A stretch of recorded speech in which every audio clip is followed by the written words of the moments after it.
Hello दोस्तों, Aryans Arihant channel में आपका स्वागत है। हमारे इस चैनल पर आपको डरावनी सच्ची भुताहा कहानियां, रहस्यमयी घटनाएं, डिटेक्टिव और एडवेंचर की कहानियां आपको सुनने को मिलती हैं। यदि आप ऐसी कहानियां पसंद करते हैं तो हमारे चैनल को सब्सक्राइब कर लीजिए। तो चलो अब चलते हैं कहानी की ओर। मेरा नाम शुभम सिन्हा है। मैं वैसे बनारस का रहने वाला हूँ। आज जो घटना मैं आप लोगों को बताने जा रहा हूँ, ये घटना मेरे पापा के साथ घटी थी। चलिए अब घटना शुरू करता हूँ। बात है 2001 की। मेरे पापा ग्रिल्स का काम किया करते थे, यानी किसी के घर पे ग्रिल लगाना या बाहर दरवाजा लगाना। मेरे पापा का काम कुछ ऐसे ही था और आप लोग समझ ही सकते होंगे कि ये काम में ज्यादा पैसे नहीं मिलते हैं और इसीलिए हमारी फाइनेंशियल हालत उस समय अच्छी नहीं थी।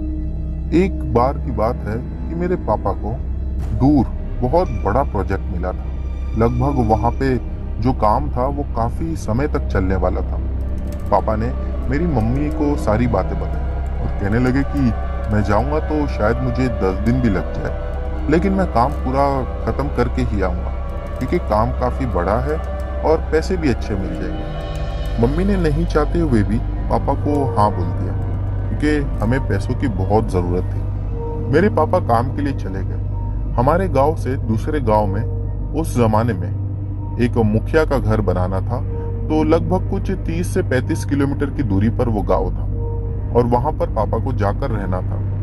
मेरे पापा जब वहां पर जाकर रहने लगे तो मेरे पापा के साथ एक आदमी और गया हुआ था। पापा बताते हैं कि दिन भर तो अच्छे से निकल जाता, लेकिन शुरू के 2-3 दिन ऐसा हुआ कि जैसे ही सूरज डूबता तब रात में नींद ही नहीं आती। हर समय ये लगता कि आसपास कोई है, कोई परेशान करना चाह रहा है या फिर मानो एक अजीब सी बेचैनी लगती थी। पापा बताते हैं कि एक शाम 2 दिन हो जाने के बाद जब वो बाहर बैठे हुए थे तभी उन्हें सामने से आदमी और औरत जाते हुए दिखे। वो चलने में काफी अजीब थे। जब पापा ने उन्हें गौर से देखा तो पापा को ऐसा लग रहा था कि कहीं तो मैंने इन्हें पहले भी देखा हो, लेकिन समझ नहीं आ रहा था कि कहाँ देखा। जब बहुत दिमाग पर जोर डाला तब पापा को याद आया कि मैंने इन दोनों को पहले ही रात में देखा था, जब पापा अपने काम की जगह से बाहर निकलकर सिगरेट पी रहे थे।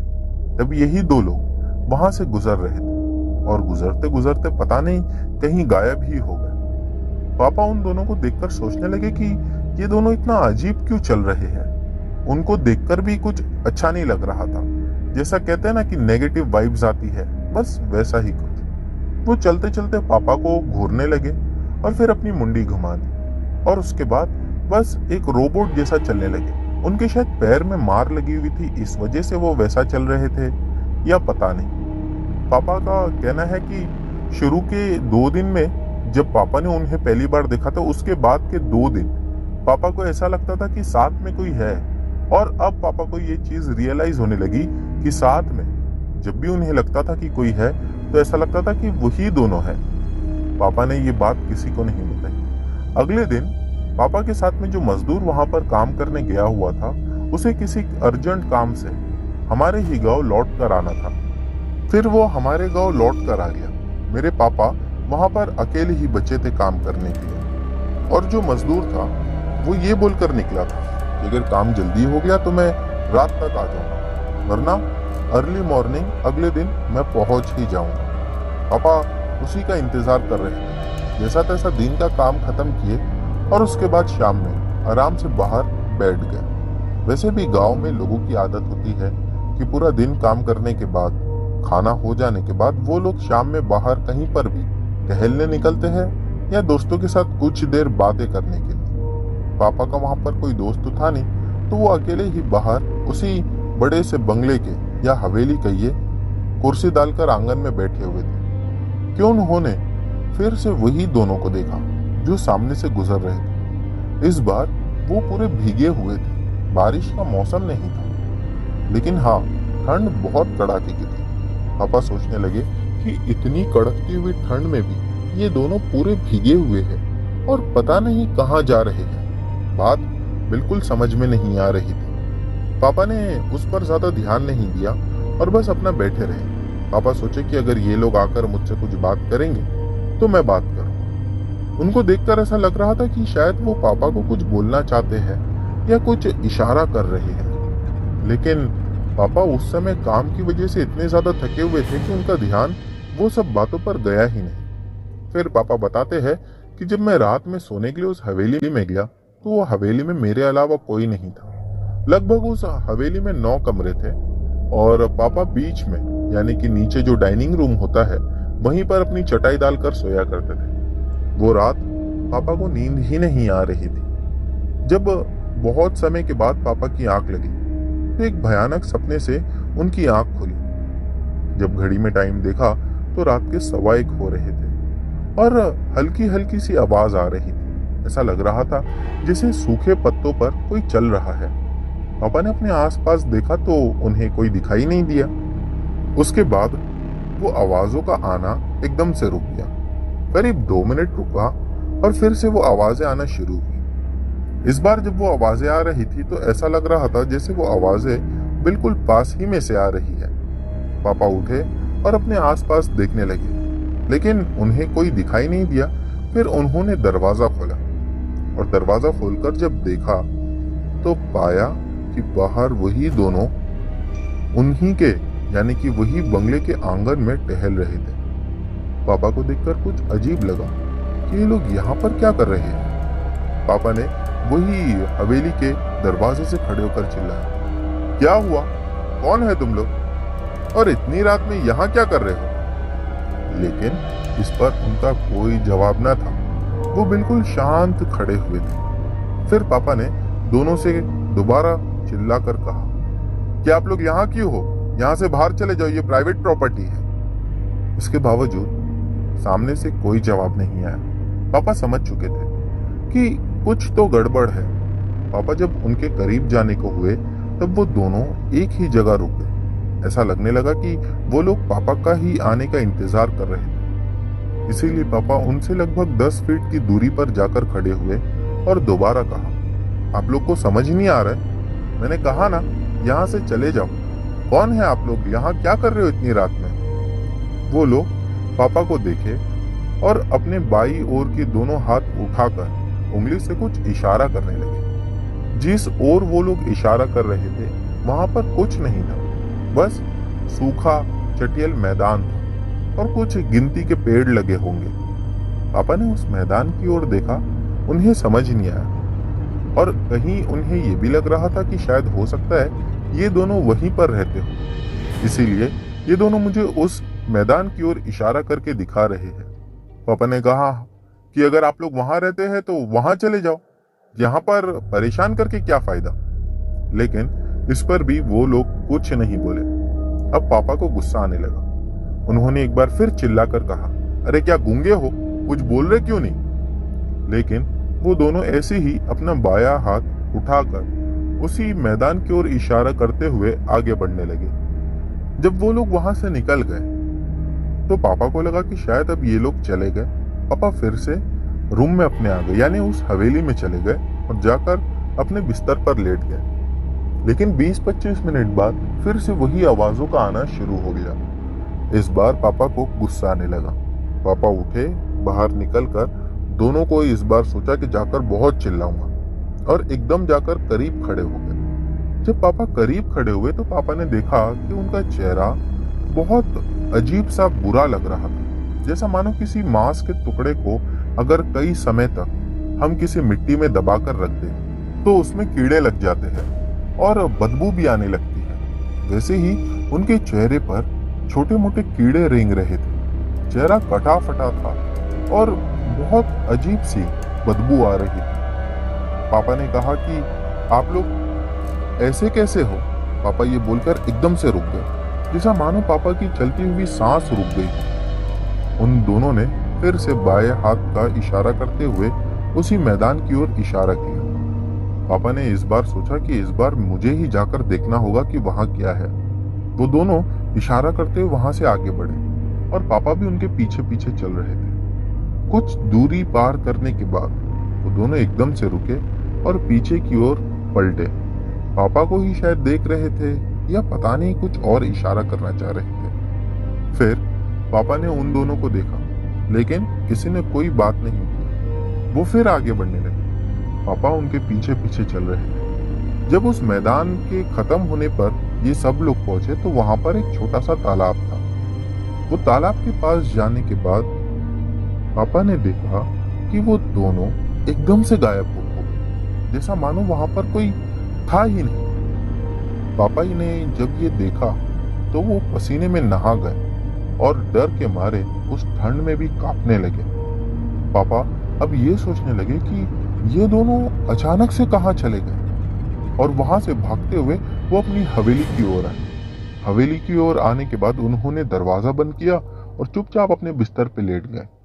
पापा बताते हैं कि अगली सुबह 4 साढ़े 4 बजे तक ऐसे ही चला। बाहर से आवाजें आती रही, लेकिन मैंने दरवाजा खोला ही नहीं। अगले दिन सुबह में वही मजदूर आया जो पापा के पास आने वाला था। जब वो आया तो पापा ने उसे पहले तो खूब डांट लगाई कि तू कल रात में क्यों नहीं आया, तेरे को समझता नहीं है, और भी पता नहीं क्या क्या बोला। उसके बाद पूरा दिन तो काम में निकल गया। जब शाम हुई तो पापा ने उसे सारी बात बताई। मजदूर को पापा ने एक बात ये भी पूछी, तुझे याद है हम बाहर बैठे थे तो सामने से 2 लोग गुजर रहे थे? उस मजदूर का जवाब सुनकर पापा चौंक गए, क्योंकि उसने कहा कि मैंने तो बाहर किसी को नहीं देखा था, और कब की बात है? पापा ने कहा इतनी बार तो वो दोनों सामने से गुजरते थे, तू देखा नहीं? और ये जगह भी इतनी वीरान है कि वो दोनों अगर सामने से गुजरेंगे तो आसानी से कोई भी व्यक्ति उन्हें तो देख ही लेगा। लेकिन उस मजदूर ने साफ मना कर दिया। रात में जब ये दोनों सोने के लिए अपनी अपनी बिस्तर पर लेटे तो फिर से पापा की रात में आंख खुली, और इस बार भी उन्होंने एक सपना देखा था। जब पापा उठकर वो आवाजें सुनने लगे तो उन्होंने अपने साथ वाले को उठाया और उसे उठाकर पूछने लगे कि तुझे आवाज सुनाई दे रही है क्या? वो कहने लगा हाँ, आवाज तो बिल्कुल साफ आ रही है। दोनों ने धीमे से उस हवेली का दरवाजा खोला और बाहर निकलकर पापा ने देखा कि आज भी वही दोनों लोग थे। पापा ने कहा कि देख यही है वो लोग। वो मजदूर फिर से एक ही बात कहने लगा कि मुझे तो कोई नहीं दिख रहा। पापा को गुस्सा है। पापा ने उसे चिल्लाया, अरे तू क्या दारू पिया है? तुझे कोई दिख रहा क्यों नहीं है? मुझे तो बिल्कुल साफ दिखाई दे रहे हैं। लेकिन उस मजदूर ने यही कहा कि मुझे कोई नहीं दिखाई दे रहा।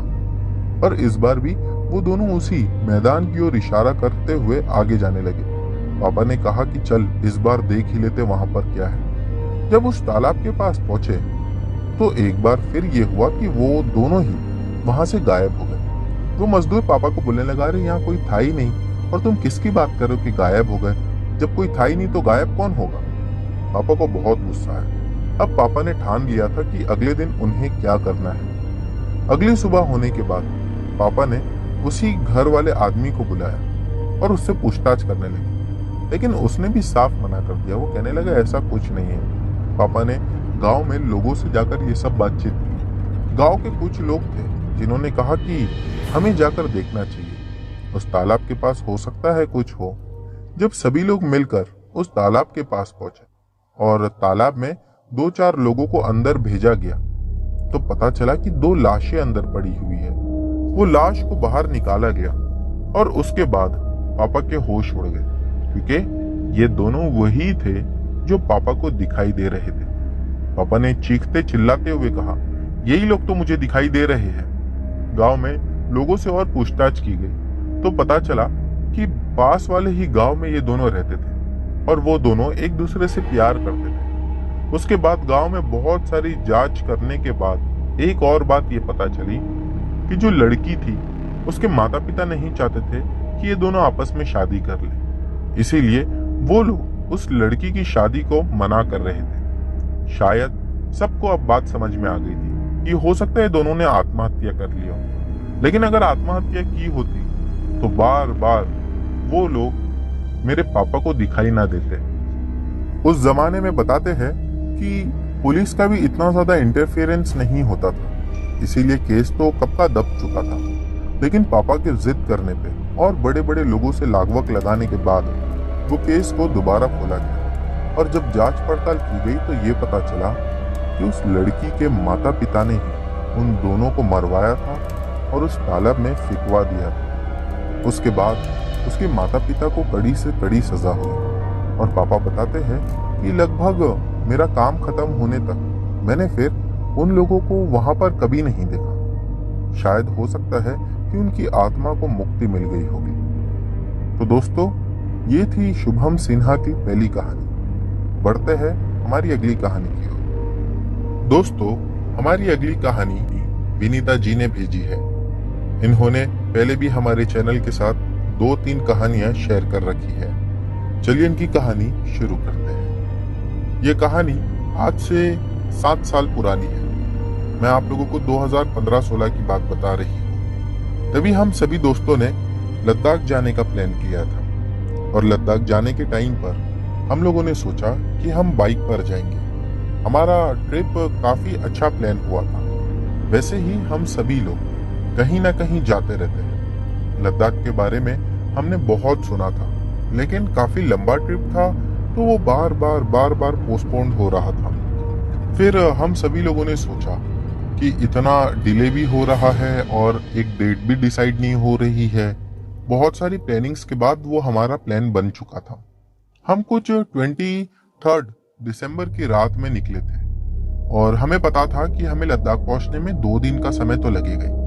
बीच बीच में कहाँ कहाँ कैंप करना था हमने वो भी सोच कर रखा था। उसमें हमसे एक गलती ये हो गई कि जब हम लद्दाख पहुंचने ही वाले थे, यानी उससे कुछ ही दूरी पर हमारे एक दोस्त की तबीयत खराब हो गई और एक की बाइक भी खराब हो गई थी।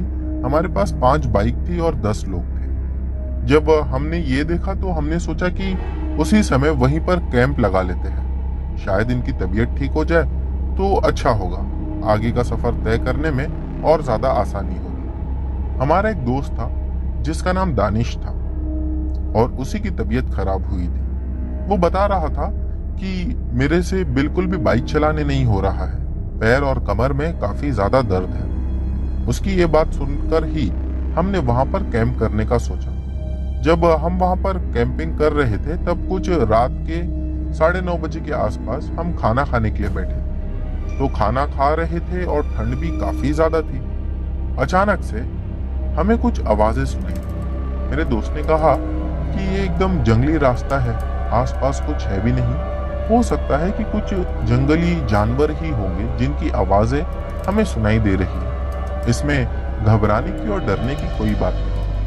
हमने भी उसकी ये बात सुनी और चुपचाप अपने ही खाने को लेकर एंजॉय करने लगे। कुछ आधे घंटे के बाद हम सब सोने की तैयारी करने लगे और ये सोच रहे थे कि अब जाकर सो जाना चाहिए क्योंकि सुबह जल्दी उठकर निकलना भी था। जो हमारे दोस्त की बाइक खराब हुई थी वो बाइक भी अब हमने बना लिया था, क्योंकि हमारे साथ जो बाइक का ग्रुप था उसमें एक लड़का मैकेनिक था। उसे बाइक रिपेयर करना बहुत अच्छे से आता था। जब हम रात में अपने अपने टेंट में जाकर सोने लगे तो मेरे साथ जो मेरी दोस्त थी पार्टनर, वो रात के कुछ 12:30 बजे मुझे आवाज देकर कहने लगी कि यार मुझे वॉशरूम जाना है। मैंने कहा यार इतनी रात में तुझे भी अभी ही वॉशरूम जाना था क्या? और मैं थोड़ा चिढ़कर अपने बिस्तर से उठी। हम वहां से बाहर निकले और जगह देखने लगे। जिस जगह पर मैंने मेरी दोस्त से कहा कि तू यहाँ चले जा, उसने उस जगह की ओर देखकर एक अजीब सा रिएक्शन दिया। ऐसा लगा कि जैसा मानो वो जगह उसे गंदी लग रही है या फिर उसे सेफ नहीं लग रही। मैंने कहा क्या हो गया, चले जाना यहाँ पर। वो कहने लगी नहीं यार, मुझे उस जगह को देखकर ही कुछ अजीब सा हो रहा है। मैंने कहा ठीक है, दूसरी जगह चलते हैं। मैंने उसे वहां से लिया और कैंपिन से लगभग 50-100 मीटर की दूरी पर हम थोड़ा दूर जाने के बाद एक जगह पर मैंने उससे कहा कि तू यहाँ चले जा। वो कहने लगी ठीक है। जब वो वहां पर वॉशरूम कर रही थी तभी उसने एक जोर से आवाज लगाई। उसकी आवाज सुनकर मैं तुरंत उसके पास भागी भागी पहुंची। मैंने उससे कहा कि क्या हुआ, तो ऐसा चिल्लाई क्यों? उसने सिर्फ आंख से मुझे कुछ इशारा किया। मेरे पास टॉर्च था, मैं आसपास टॉर्च मारकर देखने लगी। कहने लगी टॉर्च की लाइट बंद कर। मैंने लाइट तो बंद कर दी। मुझे पता नहीं, ऐसा लग रहा था जैसा वो बहुत डरी हुई है और उस समय दिमाग में ये चल रहा था कि शायद कोई चोर या डाकू होगा जिसे इसने देख लिया है और ये इतना ज्यादा घबरा गई है। मैंने जब लाइट बंद किया तब वो वहां से उठकर मेरे पास आई। कहने लगी यार यहाँ पर कुछ है, मैंने कुछ देखा। मैंने कहा क्या देखा? वो बस मुझे चुप रहने का इशारा करते हुए कहने लगी, चल जल्दी यहाँ से निकलते हैं। हम अपने कैंप की ओर भागे भागे चले आए, क्योंकि वो बहुत ज्यादा डरी हुई थी और अब उसको इतना ज्यादा डरा हुआ देखकर मुझे भी डर लग रहा था। हम कैंप में आकर सोने के लिए जब जा रहे थे तब वो कहने लगी कि यहाँ पर कोई भी सो मत। उसने कैंप में जितने भी दूसरे लोग थे सभी को जाकर नींद से जगा दिया। कहने लगी या तो अभी इसी समय यहाँ से निकल चलो या फिर कोई भी रात में यहाँ पर सोएगा नहीं, क्योंकि हमारी जान को खतरा है। लेकिन अजीब बात यह थी कि वो कुछ बताना नहीं चाह रही थी कि क्या हो रहा है। मैंने उससे दोबारा कहा कि यार तू बताएगी कि क्या है, क्या हो रहा है तेरे साथ, बता तो सही। वो कहने लगी कि मैंने वहां पर एक भेड़िए जैसे इंसान को देखा। मैंने कहा भेड़िए जैसा इंसान? वो कहने लगी हाँ। ये सुनना था कि वो जो लड़का था दानिश, जिसकी तबीयत खराब थी, वो हंसने लगा और कहने लगा कि ये सब तो पिक्चरों में होता है, तुझे ये सब यहाँ कहाँ दिख गया? लेकिन अगले ही पल वो लड़की ने दानिश की ओर इशारा करते हुए कहा कि तेरे पीछे देख। इतना कहना था कि मानो दानिश बिना पीछे देखे ही डर गया, और जब उसने पीछे देखा तो सच में उसने किसी बहुत बड़े भेड़िए जैसे इंसान को देखा, जिसके शरीर पर बाल और उसका चेहरा कुछ भेड़िए जैसा आगे की तरफ खिंचा हुआ था। हमने जब ये मंजर देखा तो हमारे पैरों तले जमीन खिसक गई। हमने तुरंत ही सब मिलकर जो हमने कैंप फायर लगाई हुई थी वहां से आग की मशालें उठा ली और सभी लोगों ने अपने अपने हाथ में एक एक मशाल रख ली। अब बात ये थी कि या तो वो हमें मार देगा या तो हमें अपनी जान बचाकर भागना है, क्योंकि हम तो उसे मार नहीं सकते। हमारा कैंप का जितना सामान था सभी सामान को वहीं छोड़कर हम लोगों ने बाइक स्टार्ट की और तुरंत वहां से तेज गति से बाइक को भगाते हुए आगे निकल गए। लगभग 20-30 किलोमीटर आगे जाने के बाद हम लोग एक जगह पर रुके। वो जगह पर रुकने के बाद हम लोगों ने डिसाइड किया कि अब वो सामान कैसे लाया जाए, क्योंकि वो सामान भी जरूरी था। हम पहले तो बहुत ज्यादा डरे हुए थे, इसीलिए ये सोचा कि कल सुबह में जाकर वो सारा सामान लेकर आएंगे। अगले दिन सुबह में जब हम सब सामान लेने के लिए वहां पर पहुंचे तो आसपास कुछ लोग दिखाई दिए, जिनसे पूछने पर यह पता चला कि यहाँ पर उस जानवर को या उस भूत को कई बार देखा गया है और उसने कईयों की जान ले ली है। हमने कहा कि अगर हम यहाँ रुकते तो शायद कल वो हमें भी मार देता।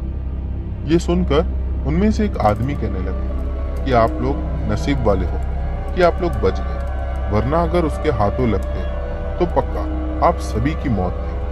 फिर हमने बताया कि हमने अपनी जान कैसे बचाई। तब उनमें से एक ने दोबारा कहा कि वो जो भी है वो आग से डरता है। अगर आप लोगों के पास उस समय आग नहीं होती तो पक्का आप लोग मारे जाते। एक अच्छी बात यह भी थी कि हमारा जो भी सामान था उसे नुकसान नहीं पहुंचा था। हम लोगों ने अपना सामान वहां से उठाया, बांधा और लद्दाख की ओर आगे निकल गए। फिर दोस्तों वो कहते हैं ना कि जब दोस्त साथ में हो तब डर किस बात का, और हमें पूरा रास्ता डर ही नहीं लगा। सब एक साथ में थे।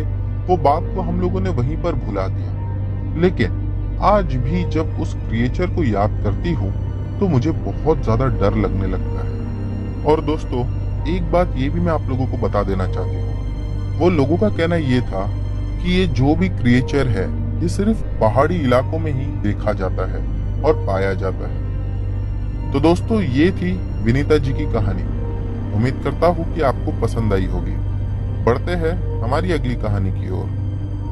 दोस्तों हमारी अगली कहानी शिवम ने भेजा है। चलिए इनकी कहानी शुरू करते हैं। मेरा नाम शिवम है। आज मेरी उम्र 42 साल की है। ये घटना आज से मैं आप लोगों को लगभग 20-22 साल पुरानी बता रहा हूँ, जब मेरी उम्र कुछ 20 साल की होगी। हुआ कुछ ऐसा था कि शाम के समय मैं अपने घर से बाहर निकला कुछ सामान खरीदने के लिए। जब मैं सामान लेकर अपने घर लौटने लगा तब मुझे कुछ हलचल महसूस हुई। ऐसा मुझे लग रहा था कि मेरे बाजू में कोई बहुत तेज गति से भागा और आगे जाकर रुक गया। मैंने उसकी आवाज भी सुनी लेकिन उसे देख नहीं पाया। मुझे एक बार को लगा कि शायद ये कोई हवा का झोंका होगा और इसीलिए इस पर ध्यान न देते हुए मैं आगे बढ़ गया। जब मैं अपने घर पहुंचा तो मेरी मम्मी ने मुझसे कहा कि हम लोग तो आज बाहर जा रहे हैं, तो अपना ख्याल रखना। और कहने लगी कि हमें आने में 2 दिन तो लग ही जाएंगे, तो 2 दिन तक के खाना खुद ही बनाकर खा लेना। वैसे तो आज रात का और कल रात तक का खाना मैंने फ्रिज में बनाकर रख दिया है। मैंने कहा कि ठीक है। मैं अपने कमरे में जाकर लेट गया। हमारा 1 BHK का घर था। जब मैं अपने कमरे में जाकर लेटा तो मुझे ऐसा लगा कि कोई मेरे बाजू में आकर चुपचाप लेट गया है। मैंने एकदम से उठकर अपने बाजू में देखने लगा, लेकिन बाजू में किसी को देखा नहीं। मतलब मुझे कोई दिखाई नहीं दे रहा था। हाँ, जिस साइड जो कोई भी लेटा हुआ था वहां का गद्दा दबा हुआ था। उसे देखकर ये तो समझ में आ रहा था कि कोई लेटा है, लेकिन वो मुझे नहीं दिख रहा। मैंने इस पर एकदम से गुस्से में आकर चिल्लाया कि कौन है, कोई मस्ती कर रहा है मेरे साथ। लेकिन किसी का कोई जवाब ही नहीं आया। मुझे एक बार को ये भी लगने लगा कि क्या पता ये सब जो मैं देख रहा हूँ ये मेरा वहम है या मैं नींद में हूँ, पता नहीं। तभी ही मुझे बाहर से मेरी मम्मी की आवाज आई। वो कहने लगी कि दरवाजा बंद कर ले, हम लोग जा रहे हैं। अब कुछ रात के 9:30 बज चुके थे। मैं अपने घर की गैलरी में खड़ा हुआ था और चाय बनाकर चाय पीने लगा। चाय पीते पीते मुझे एक बार को फिर यही महसूस हुआ कि कोई मेरे बाजू से तेज गति से भागा है और जाकर शायद आगे रुक गया। जब मैंने दोबारा अपने आसपास देखा तो कोई दिखाई नहीं दिया। वो तो रास्ता था, इसीलिए शायद वो हवा का झोंका समझकर मैं चुप हो गया था। लेकिन घर में ऐसा होना ये असंभव था।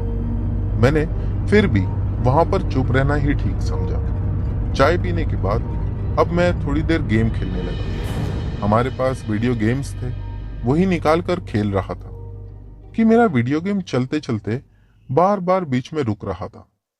मानो ये लग रहा था कि कोई जानबूझकर उसे रोक रहा है या फिर कोई नहीं चाहता है कि मैं वीडियो गेम खेलूं, क्योंकि आज से पहले मेरा गेम कभी भी इतना नहीं रुकता था बीच में। मैंने वीडियो गेम भी गुस्से में रखा और सोचा कि जाकर सो जाता हूँ। मैं अपने बिस्तर पर कुछ 11 बजे के आसपास जाकर लेट गया। जब मैं लेटा तो फिर यही लगा कि बाजू में कोई आकर लेटा है। और इस बार जब मैंने अपने बाजू में देखा तो दिख तो कोई नहीं रहा था, लेकिन हाँ, पता नहीं एक अजीब सी मुझे ठंडक महसूस हो रही थी। ऐसा लग रहा था कि जो कोई भी आकर लेटा है वो बहुत ज्यादा ठंडा है या उसका जिस्म बिल्कुल ठंडा पड़ा है। उसी की ठंडक मुझे भी महसूस हो रही थी। मैंने शुरू में तो कुछ नहीं कहा और बस चुपचाप अपने बिस्तर पर डरा सहमा लेटा रहा। कुछ आधे घंटे के बाद मैंने देखा कि मेरा बिस्तर यानी कि गद्दा जो दबा हुआ था वो एकदम से नॉर्मल हो गया। ऐसा लगा कि बिस्तर पर से कोई उठा। जैसा होता है ना कि अगर आपके बाजू में भी कोई सोया हो और अगर वो उठकर कहीं जाए तो आपको ऐसा लगता है कि हाँ वो उठकर चला गया, महसूस होता है, भले आप उसे देख नहीं रहे हो। वैसा ही मेरे साथ हुआ। मुझे दिख तो नहीं रहा था, लेकिन महसूस बिल्कुल साफ साफ हो रहा था। मैंने एक बार को फिर से ये समझा कि हो सकता है ये मेरा वहम हो, लेकिन इस बार मैंने देखा कि मेरे बेडरूम का दरवाजा खुला और अपने आप बंद हुआ, जिससे ये समझ में आया जो कोई भी बाजू में लेटा था वो उठकर बाहर गया है। मैं बस अपने बिस्तर पर ऐसा लेटा हुआ था जैसा मानो मुझे पैरालाइज हुआ है। मैं बिल्कुल हिल नहीं पा रहा था, बल्कि यूं कहिए कि मैं हिलना भी नहीं चाह रहा था, क्योंकि मैं डरा हुआ इतना ज्यादा था। फिर मेरे बाथरूम से पानी की आवाज आने लगी और उसी के साथ साथ किचन में से बर्तनों की भी आवाज आने लगी। मैं घबरा कर एकदम से उठ के बैठ गया और ये सोचने लगा कि ये सब क्या हो रहा है और मेरे ही साथ क्यों। मैंने घड़ी में टाइम देखा तो 11:30-12 बजने को आ चुके थे। अब इतनी रात में किसी का दरवाजा खटखटाना भी सही बात नहीं होगी। फिर भी मैं हिम्मत करते हुए धीरे से बेडरूम का दरवाजा खोला और अपने हॉल के दरवाजे की तरफ गया कि जाकर मैं दरवाजा खोलूंगा और कहीं बाहर भाग जाऊंगा, लेकिन दरवाजा खोल ही नहीं रहा था। ऐसा लग रहा था कि या तो दरवाजा जाम हो चुका है या किसी अदृश्य शक्ति ने उस दरवाजे को टाइट बंद करके रखा है। मैंने भी बहुत अपनी हिम्मत ताकत लगाई लेकिन वो दरवाजा मुझसे खुला ही नहीं। उसके बाद मैं तुरंत भागकर मेरी घर की बैल्कनी में गया और वहां जाकर आवाज लगाने लगा मेरे आसपास के पड़ोस में और नीचे भी। आवाज सुनकर नीचे एक आदमी खड़ा हुआ था। पता नहीं शायद वो किसी का इंतजार कर रहा था या क्या बात थी। उसने मेरी आवाज सुना और मैंने उससे कहा कि ऊपर आओ, ऊपर आके मुझे घर से बाहर निकाल, मैं फंस चुका हूँ। वो आदमी थोड़ी ही देर में ऊपर आया और वो बाहर से दरवाजा ठोकने लगा। कहने लगा दरवाजा खोलो। मैंने कहा दरवाजा तो खुला ही है, कि दरवाजे में कोई कड़ी और लॉक नहीं लगी थी। फिर भी दरवाजा खोल ही नहीं रहा था। वो बाहर से ताकत लगा रहा था और मैं अंदर से। एकदम से एक हवा के झोंके ने मुझे उस दरवाजे से एक झटके में दूर उठाकर फेंक दिया। जब मैं गिरा तब मेरी जोर से चीख निकली और मेरी कमर में बहुत ज्यादा दर्द होने लगा। मैं उठकर बैठा और हवा में ही देखकर कहने लगा, कौन हो तुम? मुझे क्यों परेशान कर रहे हो? मैंने क्या किसी का बिगाड़ा है? लेकिन इस पर सामने से कोई जवाब नहीं आया। मैं परेशान होकर ये सोच रहा था कि अचानक मेरे साथ ये सब क्यों हो रहा है और कौन कर रहा है। मैंने तो कभी किसी को परेशान नहीं किया। अचानक से बाहर जो आदमी खड़ा था और दरवाजा खोलने की कोशिश कर रहा था, वो मेरे घर में आ गया, क्योंकि उससे अब दरवाजा खुल चुका था। कहने लगा घर में घुसते ही, कह रहे आप तो गिर गए। मैंने कहा कि हाँ, मेरा पैर फिसल गया। मुझे समझा नहीं कि उसे सारी सच्चाई कैसे बताऊं। वो घर में आने के बाद मुझे वहां से उठाया, कहने लगा कि चलो आपका तो काम हो गया, अब मैं चलता हूँ। मैंने उसे रोक लिया और मैं कहने लगा कि नहीं नहीं, मुझे भी ले चलो, मैं भी साथ में चल रहा हूँ, घर को लॉक करते हैं। जब वो आदमी बाहर निकला और मैं बाहर निकलने गया, तब मुझे याद आया कि घर की चाबी तो अंदर लगी है। मैं दोबारा अपने बेडरूम में गया चाबी लेने, लेकिन मेरे बेडरूम से लौटने तक वो दरवाजा फिर से बंद हो गया था और इस बार भी वो उतनी ही ताकत से लॉक हो गया था। अब चाहकर भी दरवाजा खुल नहीं रहा था। मैं वहां दरवाजे के पास पहुंचने के बाद उस आदमी को आवाज देने लगा। वो आदमी कहने लगा कि हाँ, मैं तो बाहर ही हूँ, लेकिन दरवाजा खुल नहीं रहा है। मैंने कहा आपने बंद ही क्यों किया था? वो बाहर से मुझे कहने लगा कि दरवाजा मैंने नहीं बंद किया। मुझे लगा कि शायद आपने बंद किया और आप अंदर किसी काम के लिए गए हो। मैंने उससे कहा कि मुझे चाबी लेना था, दरवाजे को खोलने की फिर कोशिश करो। हम दोनों ही दरवाजे को खींच रहे थे। इस बार मेरे घर की लाइट्स अपने आप बंद हो गई और घर में घना अंधेरा छा गया। इतना अंधेरा कि मुझे अब कुछ नहीं दिखाई दे रहा था। उसके बाद जो मेरा दाहिना हाथ था, जिससे मैंने दरवाजे को पकड़ कर रखा था, वही दाहिने हाथ पर किसी ने अपना हाथ रखा और इतना जोर से दबाया कि ऐसा लग रहा था अगर और 2 मिनट मैं उस दरवाजे को नहीं छोड़ता तो शायद मेरी हड्डियां फ्रैक्चर हो जाती। मैंने दरवाजे को जैसे ही छोड़ा तब ऐसा लगा कि जिसने भी मेरा हाथ पकड़ा था उसने मेरा हाथ छोड़ दिया। मैं एकदम से पीछे होकर रोने लगा और दर्द से चीखने चिल्लाने लगा। वो जो आदमी बाहर खड़ा था वो तब तक के और 2-3 आदमी लोगों को बुला कर रखा था। बाहर से सभी लोग मेरी आवाज सुन पा रहे थे, लेकिन यूं कहिए कि मदद कोई नहीं कर पा रहा था, क्योंकि दरवाजा खुलने का नाम ही नहीं ले रहा था। एक औरत तभी कुछ ही समय के बाद वहां पर पहुंची। मैं उसकी आवाज सुन पा रहा था। वो औरत कहने लगी कि ये घर ठीक नहीं है, ये घर में कुछ तो भूतिया है। ये सब सुनने के बाद अब मैं चीजों को रिलेट कर पा रहा हूँ। शायद हो सकता है कि उसने पहले किसी को वहां देखा हो या किसी आत्मा को महसूस किया हो, मुझे नहीं पता। लेकिन मैं अंदर से ही चिल्लाने लगा कि हाँ, मेरे साथ कुछ हो रहा है ऐसा। लेकिन घर में आने के बाद नहीं। मैंने उन लोगों को अंदर से ही दरवाजा बंद रखकर सारी बात बताई। तो वो औरत कहने लगी कि जो कोई भी तुझे रास्ते में लगा कि तेरे साथ में है, वो दरअसल उस समय तेरे साथ में नहीं आया। वो तेरे साथ तो तभी से है जब तुम लोग इस घर में आए थे। हमारा वो घर नया था, हमें वहां शिफ्ट हुए कुछ 1 ही महीना हुआ था, या यूं कहिए कि वो 1 महीने से भी कम का समय था। और फिर उसने बाहर से मुझे बताना शुरू किया कि यहाँ पर कुछ लोग रहते थे। मैंने कहा कुछ लोग? वो कहने लगे कि हाँ, एक बड़ा सा परिवार रहता था, जिसमें से धीरे धीरे करके सब लोग अलग होते चले गए और फिर बचे यहाँ पर 4 आदमी। वो जो 4 आदमी थे उनमें से एक आदमी एक दिन एकदम से अचानक कहीं गायब हो गया और फिर मिला ही नहीं। मैंने कहा तो वो आदमी था कौन? वो कहने लगी कि वो इस घर का ओनर था। मैंने कहा ओनर? तो वो ओनर चला गया, फिर ये घर हमें कैसे मिला? उसने आगे की बातें बताना शुरू की। मैं तो रो ही रहा था। जब एक अजीब सी आवाज मैंने सुना तब मेरे रोंगटे खड़े हो गए, क्योंकि सवाल मेरा ये था कि आंटी, ये ओनर का नाम क्या था?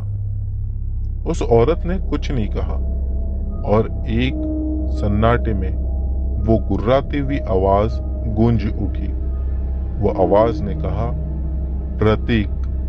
ये सुनना था कि खड़े खड़े मेरे पैर कांपने लगे। मानो ऐसा लगा जैसा मेरे पैरों में जान ही नहीं बची हो। मैं जमीन पर गिर पड़ा और फिर दोबारा एक आवाज गूंजी। वो आवाज कह रही थी, निकल जा मेरे घर से। यह आवाज के बाद मैं अपने आसपास देखने लगा और कहने लगा कि अभी मैं कहाँ जाऊंगा, मेरे मम्मी पापा को आ जाने दो। लेकिन वो आवाज बस बार बार एक ही चीज कह रही थी कि इसी समय मेरे घर से निकल। मैं इतनी रात में घर छोड़कर जाता कहाँ? मैं तैयार भी था, लेकिन अगली सुबह तो मुझे आना ही था। वो शायद मुझे उस समय परमानेंटली घर से निकलने के लिए कह रही थी, जो कि नामुमकिन था। मैंने कहा कि हाँ, मैं अभी चला जाता हूँ, दरवाजा खोल दो। इतना कहना था कि घर की लाइट्स अपने आप ऑन हो गई और दरवाजा भी अपने आप खुल गया। जब मैं घर से बाहर निकला तो बाहर सब लोग खड़े थे। शायद वो लोग मेरी हालत देखकर घबरा गए थे। मैंने बाहर निकलकर उन लोगों को सारी बात बताई। वैसे तो जब मैं बाहर निकला तो सभी लोगों ने मुझे अपने कंधे का सहारा देकर वहां से नीचे उतारा और फिर जब उन लोगों को सारी बात पता चली तो वो लोग यही चीज कहने लगे कि अभी इस घर में रहना खतरे से खाली नहीं है, वरना मेरी जान भी जा सकती है। मैं रात में तो अपने ही पड़ोस के एक अंकल के वहां सो गया। अगले दिन सुबह उठकर मैं मेरे एक फ्रेंड के वहां गया। वो तो नसीब अच्छे थे कि वहां पर मेरा एक दोस्त बन चुका था, क्योंकि हम वहां पर नए नए शिफ्ट हुए थे। मैं अपने दोस्त के घर पर जाकर रहने लगा।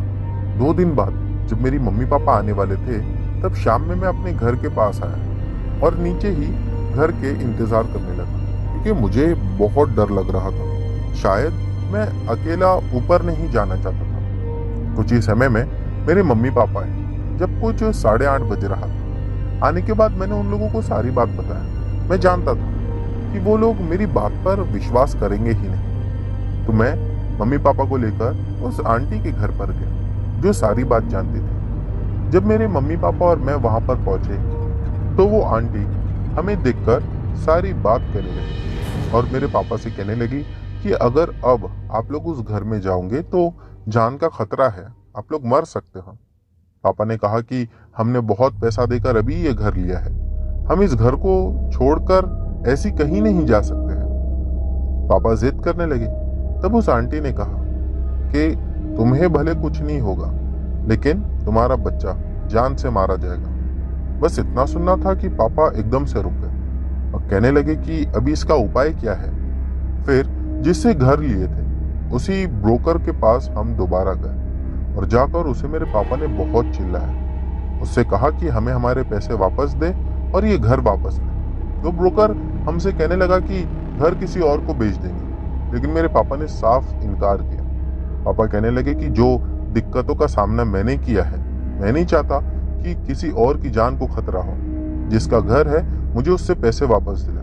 हमें उससे दोबारा वापस पैसे लेने में 1.5 साल का समय लग गया। बहुत परेशान होकर हमें हमारे पैसे मिले, लेकिन वो घर हम लोगों ने उसी समय छोड़ दिया था। जो जरूरी सामान था घर पर वो जाकर हम वहां से लेकर आए थे और उसी दिन मैं मेरे नाना नानी के वहां शिफ्ट हो गया और मेरे मम्मी पापा भी मेरे नाना नानी के वहां कुछ दिन रहने लगे। फिर पापा का जॉब था तो जॉब के लिए कहीं बाहर चले गए, लेकिन मैं और मम्मी जब तक पैसे नहीं मिले तब तक हम नाना नानी के ही घर में थे। 1.5 साल बाद जब हमें हमारे सारे पैसे मिले तब हमने दूसरा घर लिया और उस घर में जाकर शिफ्ट हो गए। तो दोस्तों, ये थी हमारी आज की सभी कहानियां। उम्मीद करता हूँ कि आप लोगों को पसंद आई होगी। दोस्तों, इनमें से जो भी कहानी आप लोगों को अच्छी लगी हो उसके बारे में नीचे कमेंट सेक्शन में लिखना मत भूलना। चैनल पर नए हो तो बिना सब्सक्राइब किए मत जाना। मिलते हैं हमारी अगली वीडियो में।